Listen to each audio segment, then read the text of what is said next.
we're going to talk about neurodivergence because one of the things that I think we both experience is I think that many neurodivergent people experience the news differently and they experience events in the world differently. And Injustice differently. There's less of a separation between your own mental state and what you're observing and feeling strongly about in the world. And it would actually be really interesting to do a straw poll of people who speak out and are active, go to protests, which is something you know so well because you take pictures of so many people, meet so many people at protests. But I wonder if there's a correlation between the people that feel so deeply the horror of what's happening in the world and how their brain works, because I'm not saying you need to be neurodivergent to care or to protest or to take a stand, but I just think the ways in which we show up for the sense of injustice might be connected to our neurodivergence. So let's start, Miss Anne. I want to start with you telling us about you, because when I first met you, it was one of the first things you said to me. You told me that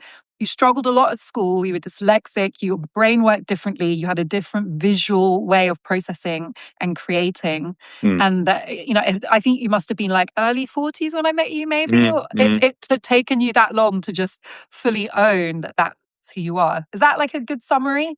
Yeah, I think so. And also both of us, being,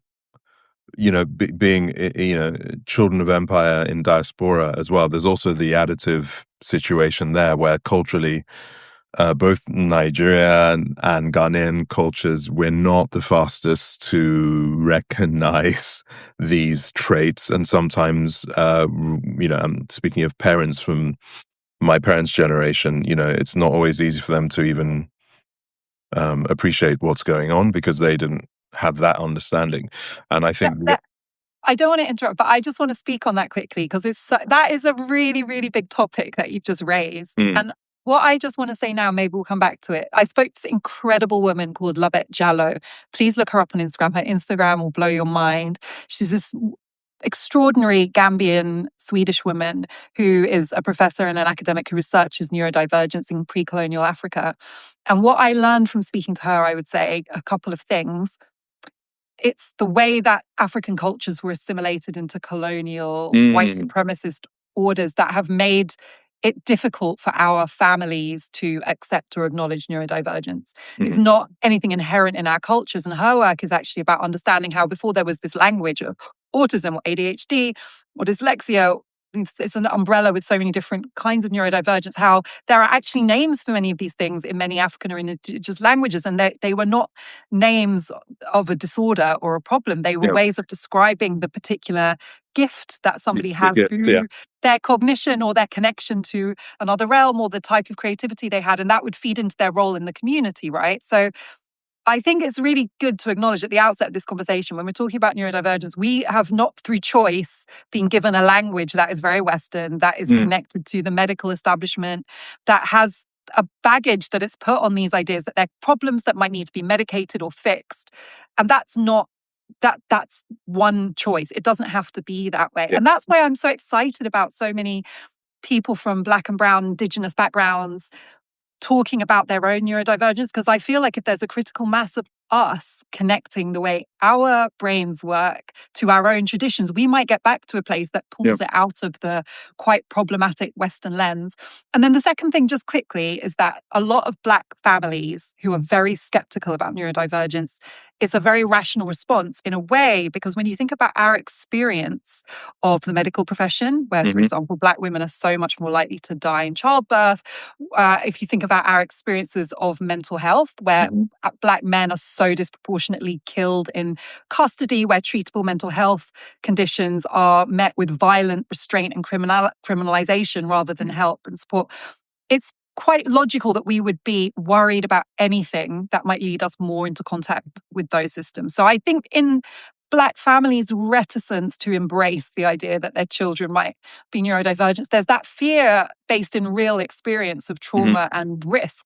So I think we should acknowledge that as well, while also acknowledging that if you are from an African family and you want to embrace your neurodivergence, that can be quite a tricky journey, because that's the framework that we have. Yes, and education's so important, and especially sort of the post-independent generation that have are trying to do well in England, because of course white is right in how one sees a future for one's children and grandchildren, it gets even more tricky. I mean, it's really interesting hearing you speak, because there's some things that are quite easily diagnosed with me, and then there's a whole bunch of other things that the medical system just wouldn't, and I think back to First Nation Indigenous communities and how they had specific roles for people. And I love the way you use the word gifts. And a small example with that, and my wife is continuously like, how on earth do you keep doing this? I have pretty extreme hyper awareness. So I'm the guy that, if you're walking too close to me, I just get out of the way because I can just feel it. But I have hyper awareness with children when they're in distress. And on so many occasions now, I have been in places. The most recent one was in Guildford, where we're going up an escalator, my wife and I just saw this girl, and I was like, I looked at my wife. She goes, "You sure?" And I was like, "Yeah." And I knew she was in distress. I knew she was alone and scared. I felt it. So we waited till she got to the top of the lift. And, we got to her height level, and she's like, "I don't know where my father is." And so I said, "Look, my wife stayed with her, and then I went to look for this man. We did find the man. But this happens to me all the time in busy places. I am always the only one that sees it, senses it, and then approaches the child. And it sounds all jiggery pokery, but it just keeps happening. And it is, I think there is a sensory mechanism within. I think I have a lot of fight or flight.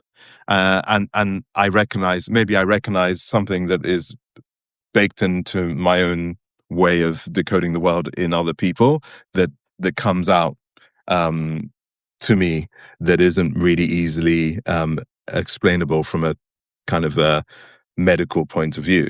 This is where we really quickly get into the kind of like supernatural element, because I was talking to, I've got 3 women really close to me who've all recently discovered that they're autistic. And I said, one of them told me that she just found out that everyone can't hear electricity, which blew my mind. I cannot hear electricity. I didn't know it was a thing to hear electricity. She didn't know it was a thing to not hear electricity, because all her life she can hear the constant hum of electricity. And it's not tinnitus. It's not like my boiler's a bit noisy today. It's like, it's just a sensory processing. She can hear it. It's something she's connected to that I'm not. And I put on a group chat with these other 2 women that I'm close to who both discovered they're autistic. Oh my God, this person just told me that she can hear electricity. And they both said, "Can you not?"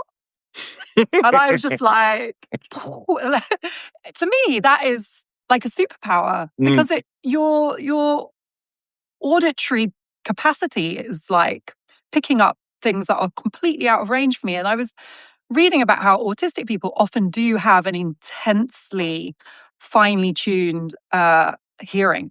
Yep. Hearing back, they're very, even from, and actually it's a way that autism sometimes gets diagnosed. Babies or small children who have extraordinary hearing, way out of the normal range. So when you're talking about being able to sense someone's distress and to sense it viscerally, to me, that's just one of so many reasons why I think framing these as problems or abnormalities is just not helpful, because it's a really and extraordinary insight into abnormalities. how your brain That word works. is, I hate that abnormal. I mean, I remember my school. What do you call it, report, and I had to read it in those days to my dad, and they said that we believe your son, this is in the 80s, right, has mild retardation. That was the language they used. But I'm going to read very quickly just a list of some of those things, and whatever you want to pick up on, you can. So hundreds of conversations in my head at all times. So whilst we've been discussing this, I've had to push back a whole bunch. What have you been thinking about in the last 3 minutes that I've been talking? My vintage gaming collection, the Tamiya radio control car called the boomerang that I had, and the fact that Lewis Hamilton's dad posted a picture of the same radio-controlled car. I'm thinking of a scene that I'm writing for a film at the moment. I'm thinking whether my dog has gone out to wee whilst I'm on this for an hour. It just goes on and on. But I have a way to reduce it and push it back. So that's one. It's kind of a shame because I'm actually really I'm really fascinated for that insight into the things that you're not speaking about. Like I didn't know you had a vintage gaming collection. How do you curate what you share compared to what you're thinking about?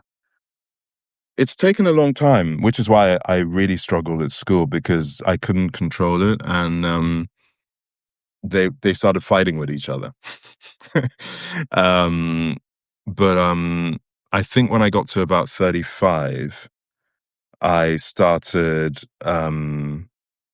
letting it breathe. It's a weird thing to say in my mind, but I kind of I started drawing lanes in my brain for them, and then and then I would visit them rather than they would visit me. If you That see what I makes mean. it sound like you can organize it into quite a linear structure. Are you able to separate the things out into? But I can. I mean, but I can play. I remember when we used to play online poker back in the day. I could play 10 games at the same time, and I mean really play. And even that, the limitation was the real estate on the screen, not my mind. And I found that quite slow. So the note to self: never to play a card game. But in real life, card games are way too slow for me. So if you took me into a physical poker game, which I do sometimes, it's like watching paint dry. I'm like, what the fuck? I need.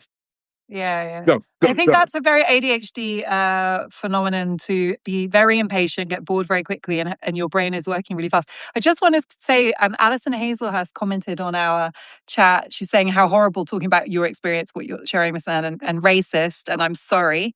And she says, I was labeled too talkative, doesn't apply herself. And I just want to pick up on that, because when I was doing the research on why ADHD is so often looked over in girls, I think there has been this very male-centric model about an ADHD boy who's disruptive, who can't sit still.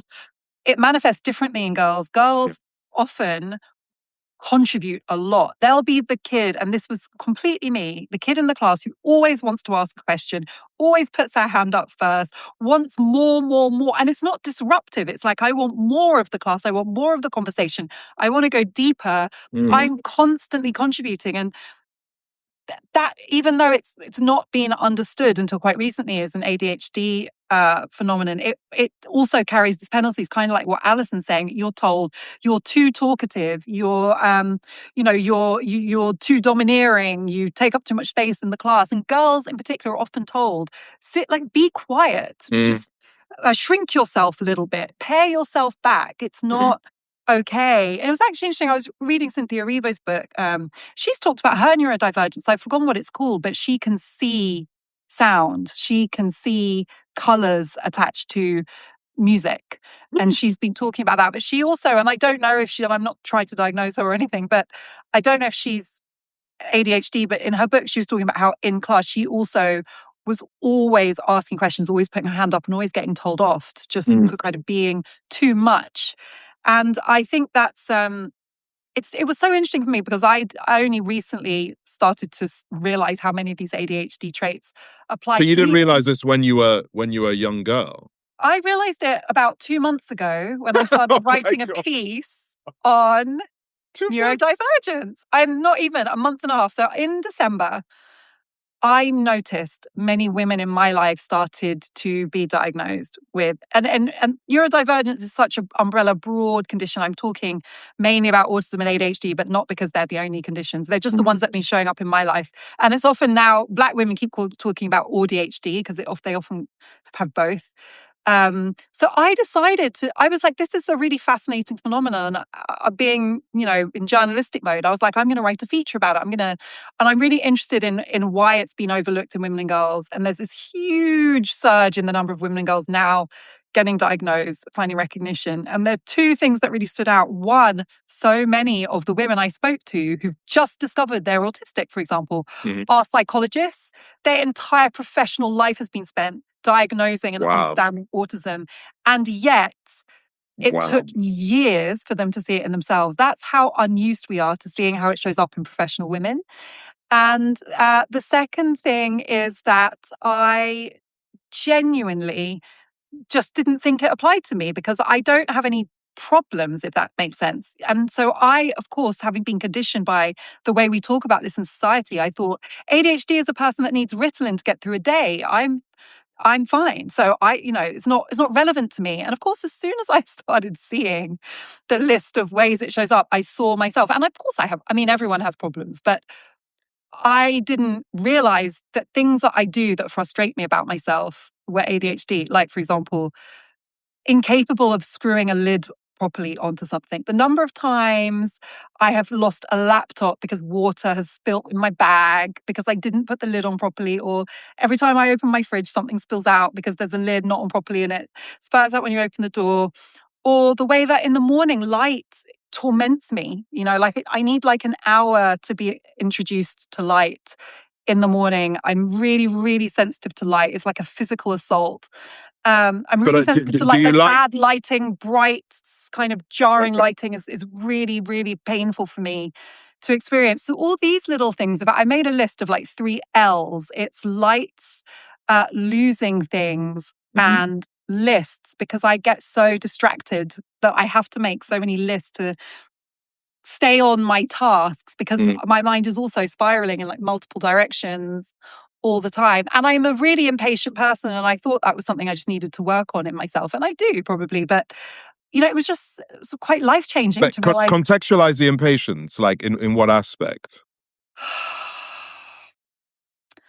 I find waiting unbearable.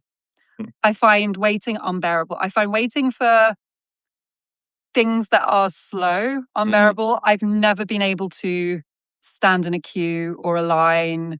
I'm a rule breaker. And it's not because I don't value order. I just don't have time to follow it myself.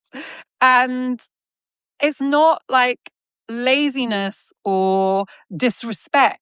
I think I just like the idea of just going to the back of the line and standing, like I'll just abort the mission entirely or do something else. Do you get frustrated? Because I'm very similar with you with this one. When I ask for bills, when they flipping bring me the paper and not the card machine, I lose my, I can't, I'm like, why? I want to leave this place. And I asked, now I said, please, can I have the bill and the card machine? I always ask that because they go on seems like a bloody pilgrimage onto it's just little things like that, the regular people. And I look at friends of mine that don't have that, who are just jolly and chilling and chatting. I'm like, I want to leave. In fact, my mind has left this place. Yeah. You know what was now it makes sense why living in Ghana is really hard for me. Because at the time I was like, what's wrong with me? I'm not Ghanaian enough. I'm a failure as an African. Now I realize, like, Ghana is what you just described on steroids. Somebody's going to tell you to come to this office at 9 a.m. to sort out a thing, and you will sit there until 5 p.m. in a chair waiting. And that's just normal. And you can't complain or make a fuss, because if you do, they're just going to double down and tell you to come back tomorrow. Like, you just wait. It's a whole culture designed around, someone says, I'll come and see you tomorrow morning. They mean at some point tomorrow. It might be 7 or 8 hours later, and you just expected to wait for the person, or, it's, and it's really, really frustrating when you have a lot to do. Yep. But I do see there's a kind of spiritual integrity to it, because there's an understanding that it's not natural to fill every minute of your life, to have like a back-to-back schedule where you're constantly rushing from A to B. Sometimes it's good to just sit and be present and acknowledge that things have their time. And sometimes in that waiting, you have a conversation or a connection with someone that you wouldn't have had.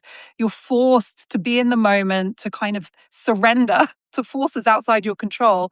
I think a lot of Western culture is about being in denial that there are forces outside our control. That's why we really struggle with things that are like nature remind us, why we struggle with mortality. All these oligarchs are trying to like prolong their lives or go into cryogenic freezing because you have to accept there are cycles and things you don't control to be able to have a spiritually fulfilled life. And I think there are lots of ways that we have deluded ourselves that we can control everything. Yeah. So I think I suffer from that even more because I'm really impatient and I have very strong ideas about what I'm trying to do. And I'm always generating new ideas about what I want to do. And that can lead to a life where you actually are never still and never present, right?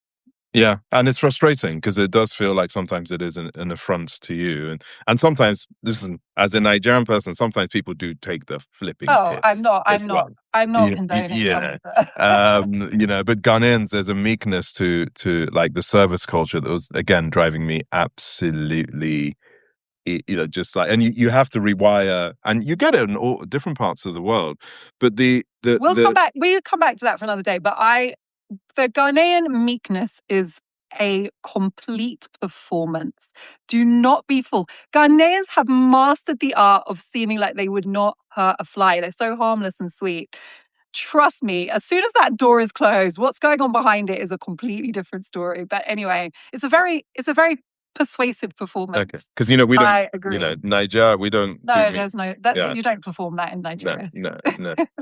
I mean, this is going to make you laugh because obviously I'm so well known for this, but I think I have shared this. I have serious issues, and says a protest photographer, with large groups of people. It's very difficult for me. In fact, when if my wife wants to go and see a big concert in a big, you know, sort of Wembley level place, I will prepare for a week. Everything I need to deal with that. With the protests, if anyone actually watches me in a protest, you'll see how I move. I'm, you know, always by myself with my backpack. I'm never in one place for long. I kind of always find spaces where I feel like I'm in some kind of control. When there's a big mosh pit, sometimes I'll get in there, but not for long. And I keep it moving. But also, the camera is such a shield for me because I was going to ask about that. Yeah, when I'm shooting, I am in this sort of daze that really, really helps me. If you were asking me to go without a camera to a big protest, I would just have a panic attack. It's as simple as that. I couldn't do it. That's so interesting. So it gives you a device, it gives you a kind of clear place, and it gives you the ability to move differently, and like go through your lens, your gaze, rather than just kind of being fully immersed in all of the experience. I want to ask you about eating. How's your food life? How's your food? Just talk to me about it. Do you eat well? Do you like food? Do you ever struggle? Do you ever like feel like you're not in control of how you're eating, or do you worry about your I think I'm much health? better now. I think in my 20s and 30s, because I didn't really you know, when you think you're just superhuman in terms of I didn't even know trauma exists and can manifest itself physically until I was 40, I would say. So there are lots of habits that I can see now that were definitely trauma informed, and in terms of, you know, I really needed to eat this sort of candy or drink this It's sort like comfort eating. comfort eating, but also kind of anxiety led eating that didn't, you know, I've never been a huge drinker, thank God. Like it's not my thing. But definitely I've used food to try and self-medicate in ways that I now look back on thinking that's what you were doing. You know, because I haven't shared this, I don't think, publicly before, but about just after COVID, I was really sick with COVID. Not as sick as, I didn't go into hospital, but I was pretty near. And I lost loads of weight. I was in bed for ages and just, you know, immune system not great. Anyway, as I got better, one day, and it's funny about the mind. It was always when you're alone, right? One day my wife and my kids were young. They went out locally. So they were out with the pram, not the car. And I was in the house and I suddenly felt this pain on my left thigh. And I was just like, that's odd. So I continue making a coffee and I'm holding my coffee and I'm like, oh, I feel like I'm going to pass out. And in my head, I was like, Jesus, Miss Anne, I think you're having a stroke. That's what I thought. So I leave this voice note to my wife saying, I think I'm in trouble. I basically go out to the neighbor's house in a haze, and it was during lockdown, so no one was really available. And my wife was running back with the babies. Anyway, cut a long story short, they take me to hospital during lockdown, and they scan the living hell out of me. They scan everything. There's nothing. And then I'll never forget this Sikh man, I remember his turban. He walks up to me and I'm terrified and scared and confused. And he goes,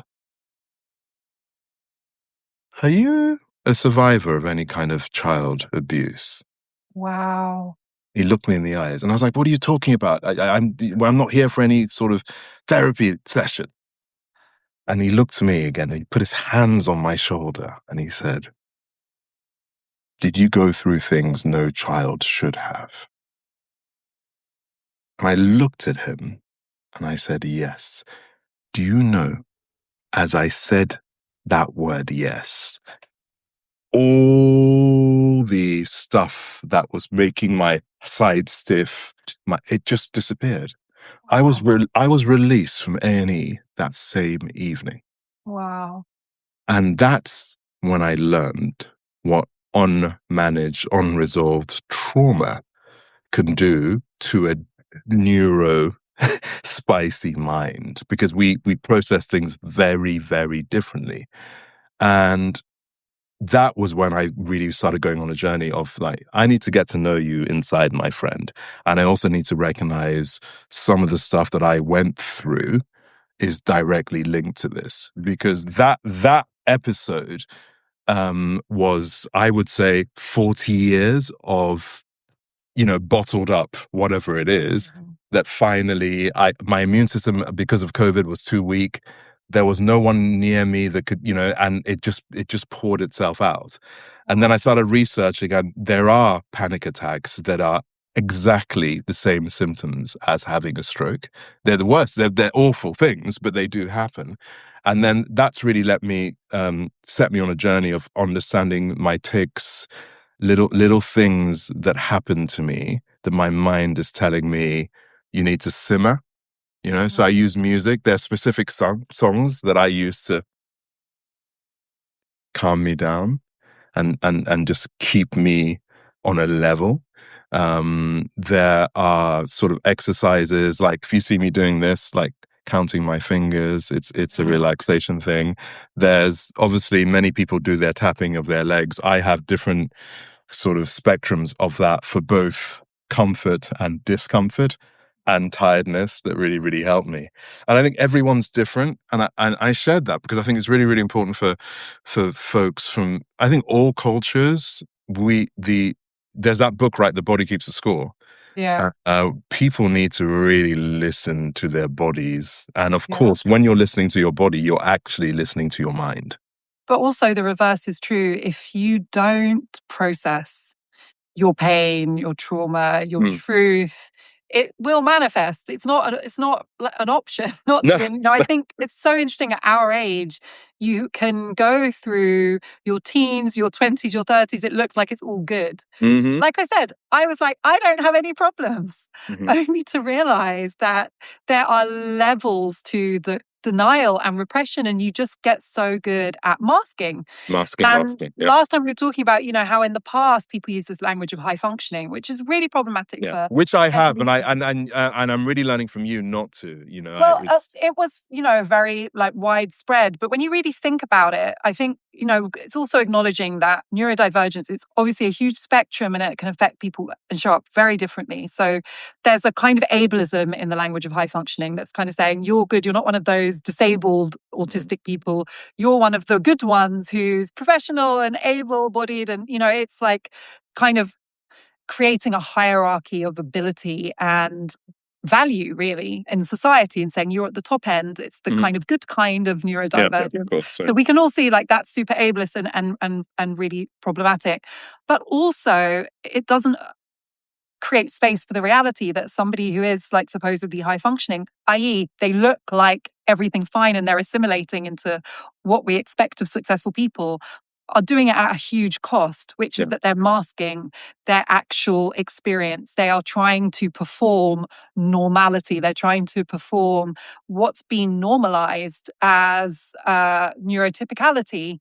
So, they in autistic women, this is what I found so fascinating. Like autistic women will study other people's facial responses and model their own facial responses so that they know how to behave in a social setting, so they fit in. They're not having their true reaction. They're not behaving in a way that feels authentic to them. They're copying what other people do so that they don't seem weird. And that one raises a question, why can't people be themselves? Why is everyone... And, who knows, maybe the person they're copying similarly doesn't know what to do and is copying them because they're also hiding their own neurodivergence. And then people getting home at the end of the day and just being in complete burnout because the cost, the cognitive and psychic cost of constantly masking and feeling like you have to perform this neurotypicality so you fit in and you don't get judged or you don't get discriminated against is absolutely exhausting. And everyone can relate to that. When you can't be yourself, if you go to a social thing, for whatever reason, you can't be yourself, it's exhausting. Afterwards, you pay the price. Some people get migraines.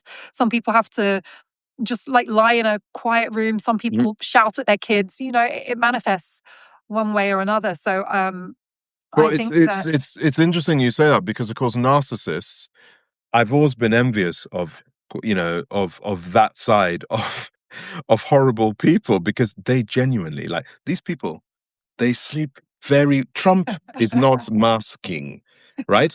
They sleep well at night. All the things that we worry about, all those sort of things, it's for a certain type of person. And a lot of them, I wouldn't say are neurotypical, but I think that there is a specific type of personality type that people do look up to that genuinely... It's narcissism. They do not say that. I don't want to get into Trump's neuro type because, like, who knows? But I do question that because the way he uses social media suggests to me that he is obsessed with what people think about him. Oh, he's so thin-skinned. I don't know, though, if that's peaceful. Like, I don't know if you can sleep peacefully at night if you're obsessed with what people think of you, what they're saying, wanting to project a certain image, taking every slight it's such petty vengeance. That doesn't sound like... No, but that's individualism. Like I'm talking more of like, I genuinely can't sleep because of what's happening to children in Congo and Sudan and Ghana. No, that's not what's keeping him awake at night. I mean, not even that. Just poverty in America is not... Yes, that's also not keeping him awake at night. Pretty sure about that.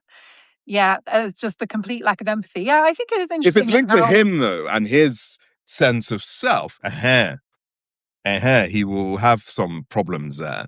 But the altruistic side of it just isn't... It's not there. It's not there at all. And Afua, imagine you could live your life not giving two hoots about anyone, and all you cared about was whatever gratifications you looked for. So whether that was material, spiritual, whatever. I know people that literally their whole lives is just about what can I get for myself, and I'm just in awe of it. I'm like, no, because the problem is you're going to die, and when you do, you're not taking any of that stuff with you, and you will have a moment where you have to look back and ask what the point of it was. And I think we've all seen that. You don't have to wait till you die. We've seen that play out in people's lives where they kind of get all the things that they want, and then want more. And there comes a point where it's like, what is the point of this? Well, at what cost?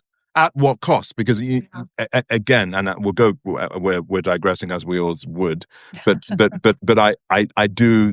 I look at Liz Truss, or Kemi or, you know. I love how you made this about politics in the end anyway. I know, but I'm like, look, Kemi has brushed her teeth and put on whatever she wears to go to sleep, and she's tucked herself in, and does she think, oh, wow, I can't believe I'm in this place at this point in my life. Let me go to sleep. I don't know why you're trying to take us into bed with Kemi. I don't know why you're doing that to me. It's just, I don't want to be in that bed, Misan. No, I know. And we are digressing, but I think the central point is with neuro folks, empathy, and I can't prove this, and there must have been clinical trials, but almost all the most empathetic people I know are definitely not, they are neurodivergent people. Raise the question, like, why have we framed neurotypes in such a way that the empathetic people are the ones that are outliers? You know what I mean? Like, it does raise questions about what's divergent and what's typical. I'm laughing because I was watching Naruto with my daughter yesterday. I've been like beaten into submission to watching Naruto. Have you ever watched Naruto, Misan? Are you an anime person?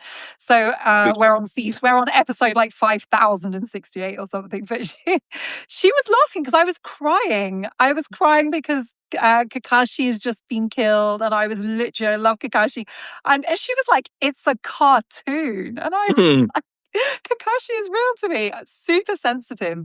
I just want to take you back though to food, because the reason I asked about food, and thank you for sharing that story, by the way, because I didn't know that, and that sounds really scary. But I'm also really glad that it made you start to take your trauma and like the kind of pent up experiences seriously. I spoke to this another person I recommend you look up called Dr. Helen Lawal. She's awesome. I've actually known her for a long, long time before she knew she was autistic and ADHD. She's a GP and a nutritionist, and now she works with ADHD women. And she was saying, which really struck a chord with me, she really struggled with her diet, with her health, and she felt so much shame because she's a GP. Like, she gives this advice to other people for a living. Like, she knows how to eat healthily, what you're supposed to do, and she couldn't understand why it was such a struggle for her to stick to it, just to like do a weekly shop and buy all the right things and batch cook and follow this meal plan. And she realized that all the diet and nutrition advice is for neurotypical people, doesn't take into account that neurodivergent people eat differently, connect to food and their nutritional needs differently. And she was saying, you're so often, when you follow that conventional advice, working against your brain and then feeling bad about yourself when it doesn't work, instead of working with your brain, which is a completely transformative experience. And I separately also read a study about anorexia, and it's really new area of research, but basically it's emerging that the vast majority of people with disordered eating are autistic or in other ways neurodivergent. And so the ways that they've been treated is really inappropriate often, because it's like, for example, if you force an anorexic person to eat, you've got to work with the ways that they often have a kind of like obsessive connection with the way they do things, or a need for routine that's very, very important to them, or a need to be prepared and able to anticipate in advance what's going to happen. The point is that is such an overlooked element of the reason that some people struggle with things. And, that's for me how I access this. It's like things I've always struggled with. I would have told you I don't have any struggles because I thought these were kind of trivial things that I just need to try harder at. Now I realize that this is all part of my neurotypes, how my brain works, and that doesn't mean, by the way, that I can't work at things. It doesn't mean I can't, I guess for me, right? The question is not, is this normal? Or is this neurotypical, or is it divergent? Is this what you're supposed to do or what you're not supposed to do? The question I always ask is, does this serve me?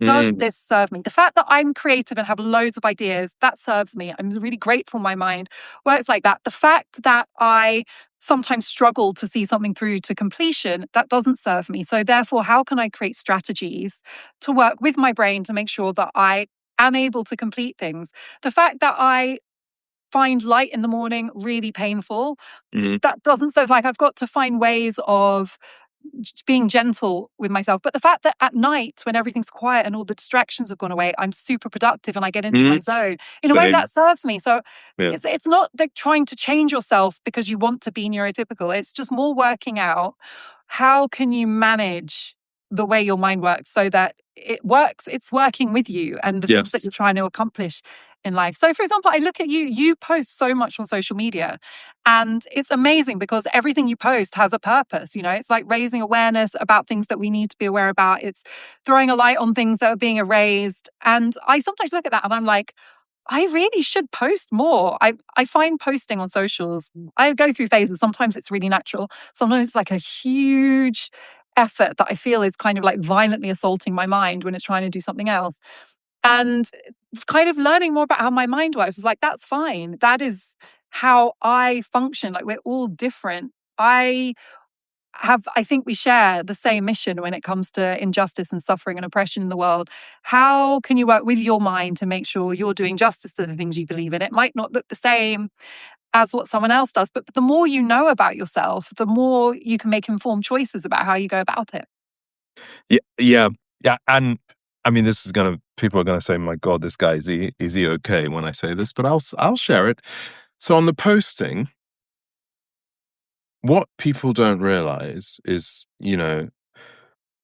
that's me doing the bare minimum for my mind, right? So I run about 25 pages at any given time online. Lots of hobby pages people won't know I'm behind, around movies, photography, just random stuff, Tumblr, Pinterest pages, loads of Facebook pages that I update every day.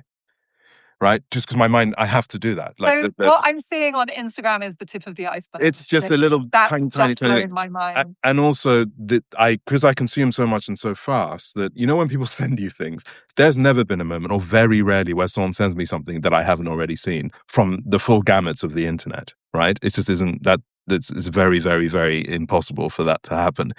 And when I send DMs to people, 9 times out of 10, if they don't know me, they're going to think there's something wrong with this guy, because I can send you, if I'm trying to behave and control myself so that you and I can remain friends, I can send you 50 DMs in a day. And for me, that's me trying to manage myself. Right. So people that get used to me, and what I love is when I find someone that has a similar thing, like Lisa Moorish. It's so funny because when we started getting to know each other, I was like, Lisa, definitely your soul sister. She's like DMing me, and I was just like, oh, I love it. I'm like, because most people were like, what the fuck? Like, can you chill? It's been 10 minutes. You sent me like 18 messages. We can't help ourselves. And for me, it's like, in my mind, I'm like, oh my God, Afua, have you seen this? Is amazing. It made me feel something. It's amazing. Please come. Do you want to hear this part of this song? Have you seen this part of this film? Do you remember when you first saw Lost Boys? Do you remember the music from Lost Boys? It's amazing. Shall I tell you the kind of camera systems they use in Lost Boys? Did you want to, and that's just me, normal. So you can imagine, I've learned to reel it in when I have to, because the world outside of my mind is not ready, or sometimes accepting of it. So when I post, I am curating it as best I can for the world to accept. But to feed the rest of my brain, I have to have all sorts of other things that I do posting online as well. So yeah, there you go. I didn't. And the other thing, my mind is slightly blown. Speaking of masking and finding technology, is that one of those heated?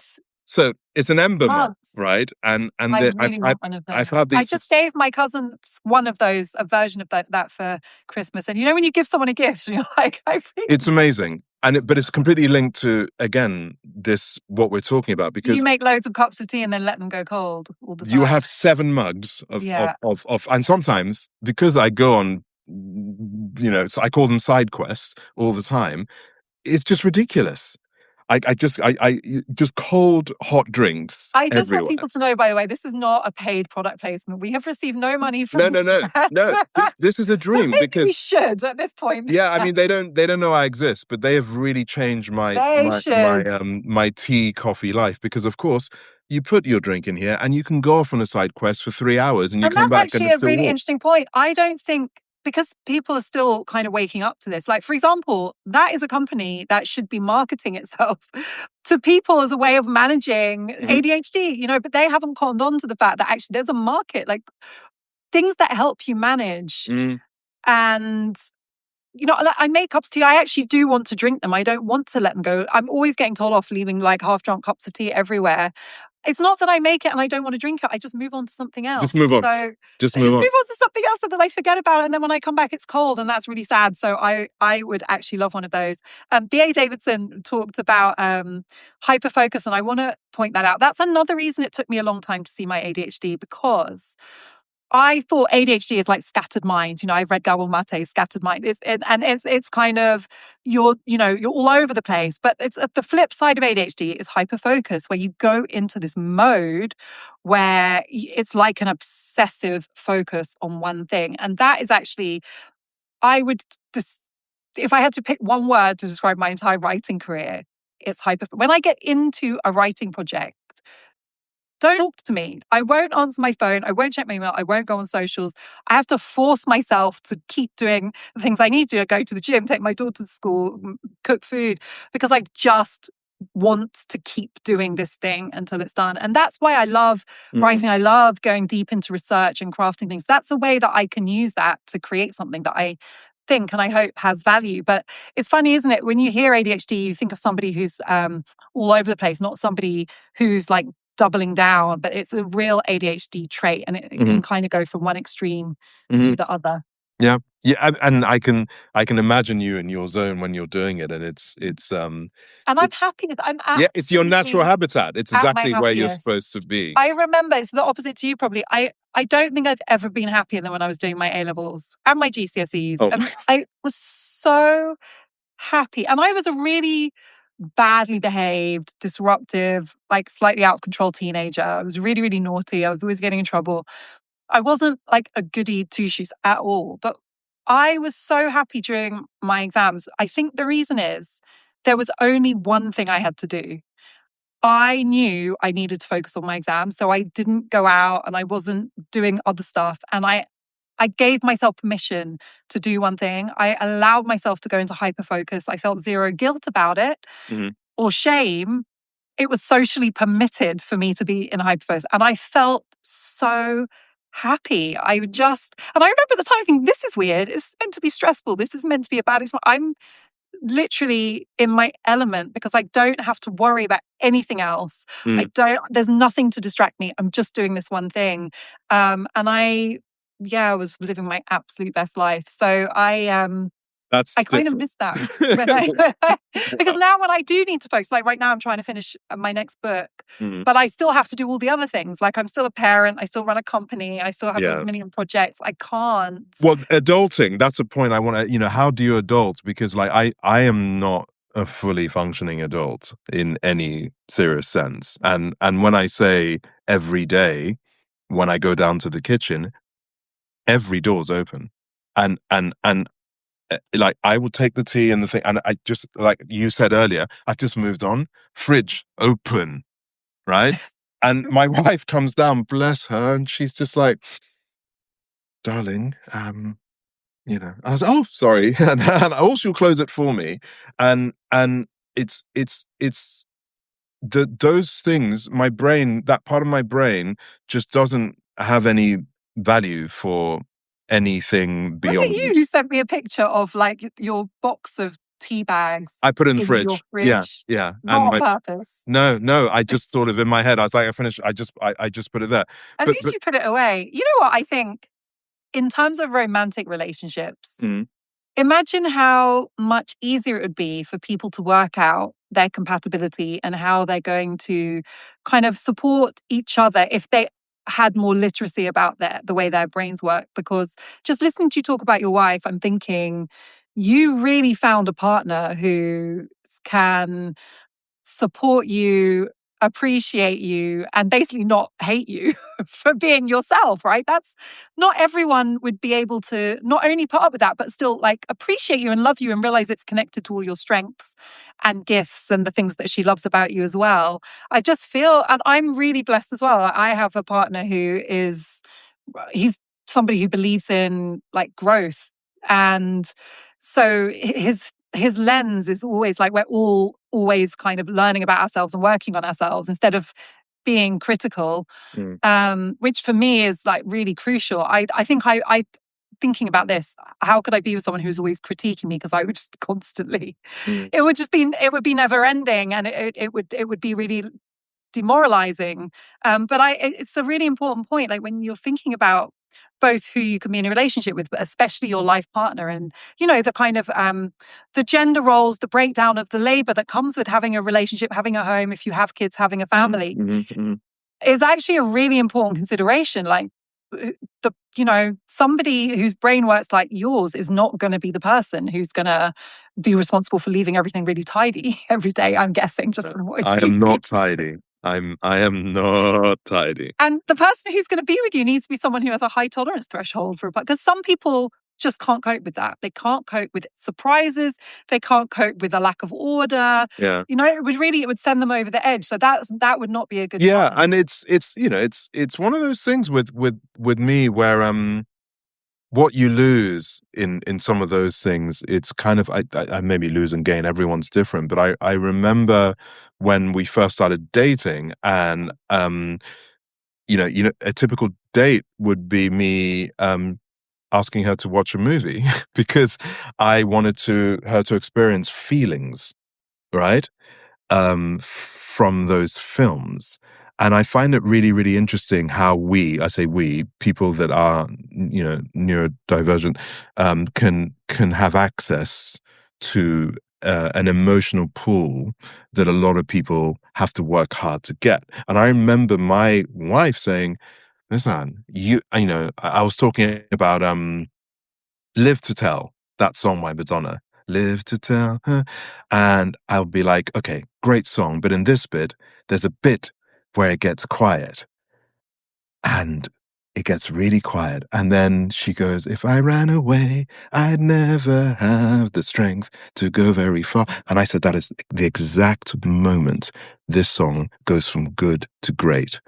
And she's just looking at this guy. It's like, I like the song, but and that is the reason.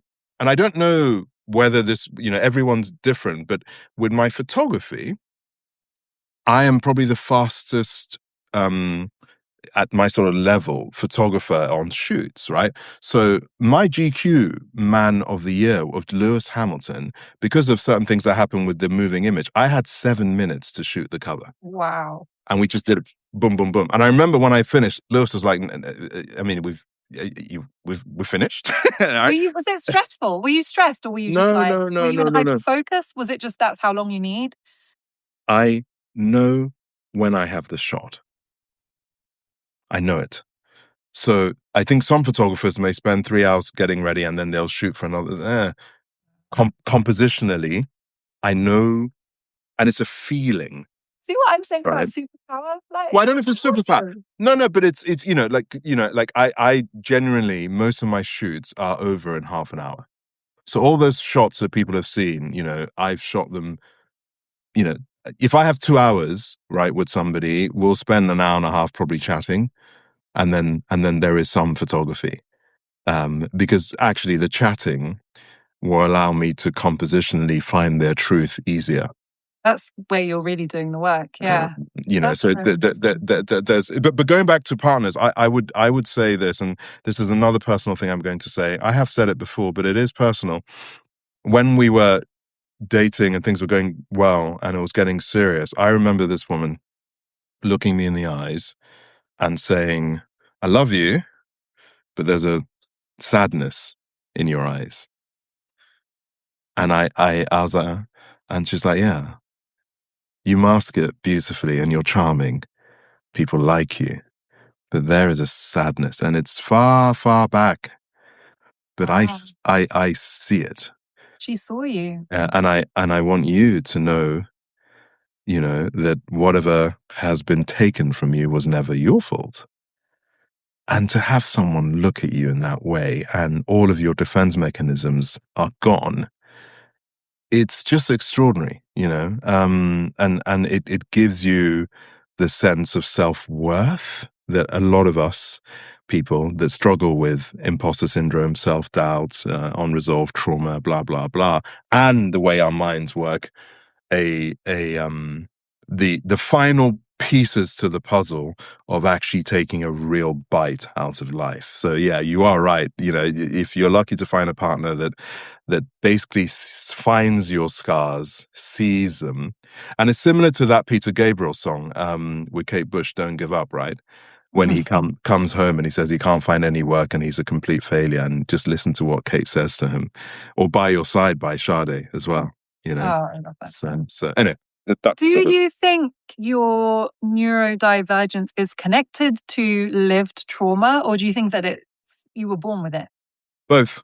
So I think there's lots of fight or flight stuff that's just linked to childhood trauma, and then there is sort of the other stuff that is just probably genetic in terms of sort of attention stuff, spelling word stuff that is just but the hypersensitivity, so children that have been in war zones have that, right? That have had extreme trauma, they're always kind of, and you should see me at an airport.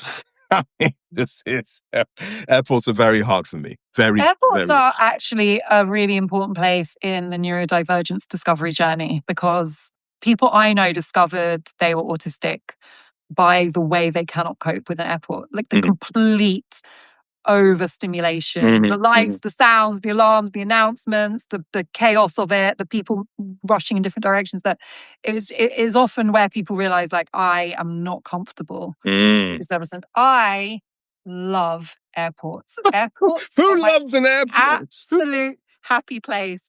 If I were more organized and less ADHD, I would get to the airport so much earlier than I do, so that I can just enjoy. Do you know what I love about airports? Everyone's going somewhere. Like, that is so fun to me. Everybody is on a journey. Everybody is going to be in a different place. And I ain't with you with this one, sis. It's like a portal. You're going to get on a plane here and then come out somewhere that's a completely different planet. And I just find that so magical. And you're going to tell me now that you also love being in a tin can 30,000 feet in the air. I love planes, sorry. I get my best work done on planes. Again, do you know what? I hadn't actually thought about this. Hyper-focus. There's nowhere to go. There's nothing else to do.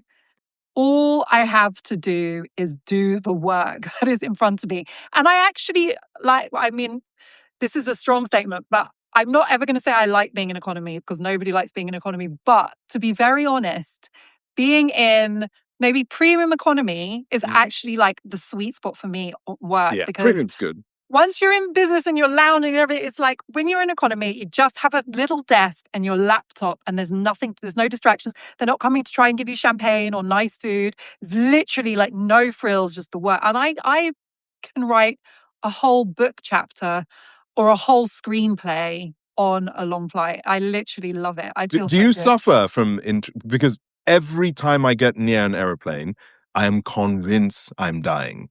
Right? Of course. I mean, so fight or flight, intrusive thoughts. Do you suffer from intrusive thoughts? Not so much. Okay, so that's another thing that I have extreme intrusive thoughts. So, and it's not even turbulence. Like, just the whole tin can in the sky thing. Wow. Is, it ain't. You think yeah. I mean, if you stop and think about it, it's obviously not great. It's not great. I don't know why I have such faith in the planes I'm in. I think we should wrap up. I think this was such a fun conversation. It was really lovely. We're getting so much love. Thank you to everyone. You've been such an amazing audience. We've had loads of great comments, and I think this is something that people are really on a journey with. I feel this is a time people are becoming open to it, learning about it, seeing it in themselves, changing. It's changing. I think it's a thing that's actually changing in real time around us. And I think there's a way you can engage with this that doesn't have to be in any way taboo or pushing you into a medical situation. If you don't want it, it could just be a way of learning about yourself. But also, if you need medical support or you need solutions, like, you should find them. We all should be able to access what we need. And I think, like, breaking down the barriers that have allowed people, especially women and Black and brown people who've historically been excluded from accessing support or understanding about neurodivergence, that for me, it can only be a good thing. It's more information that empowers us. Yeah, perfectly said. I mean, I'll finish just by saying, there's a song that has always simmered me when I going off piste, and it's such a gift. And if you don't have it in your lives, you should do. It's a song called Harvest Moon by Neil Young. I love the name. I like Neil Young. I don't know that song. Love the name. I don't even know if I'd be here today if not for that song. It is. Do you know what, Miss Anne? I think you should curate a Neurospicy playlist. Your like savior songs that help you. If it helps you, it's going to help us all. Yeah. That's your homework. Amazing. And everyone that's listening, you know, I've seen all of your comments. Just recognize, you know, how imperfectly perfect we all are, and know that you always have mattered. If you have other things you want us to talk about, let us know, because we love it when you feel seen, you guys, as well. So thank you, Miss Anne. Have a great week. See you next week. Bye, everyone. Bye.